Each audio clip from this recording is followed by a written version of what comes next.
কি শুধু এই বছর পড়ছে নাকি? গরম তো সারা বছরই পড়ে। তাই বলে কি এই ধরনের জিনিস খাবো না নাকি? আলবাত খাবো। 6 ঘন্টা কাবলি ছোলাগুলোকে ভিজিয়ে রাখার পর প্রেসারে সিটি মেরে সেদ্ধ করে নিলাম। মশলা তৈরির জন্য মিক্সিং বলে একে একে সমস্ত কিছু নিয়ে পেস্ট করে দিলাম। তেলটা গরম হয়ে গেলে জিরা ফোড়ন দিয়ে তেজপাতাটা দিয়ে দিলাম। এরপরেই মশলাটা দিয়ে ভালো করে একটু নাড়িয়ে নিলাম। একে একে নুন, হলুদ, ধনে গুঁড়ো, জিরা গুঁড়ো দিয়ে আবারও ভালো করে নাড়িয়ে নিলাম। 2 মিনিটের জন্য ঢেকে রেখে তেল বড়ানো অবধি রেখে দিলাম। তারপর আবার একটু নাড়িয়ে সেদ্ধ করে রাখা কাবলি ছোলাগুলো দিয়ে 3টে কাঁচা লঙ্কা, চিনি, লবণ দিয়ে একটু ভালো করে নাড়িয়ে কষিয়ে নিলাম।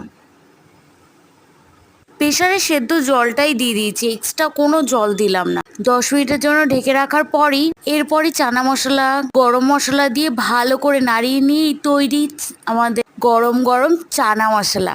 খেতে তো অসাধারণ।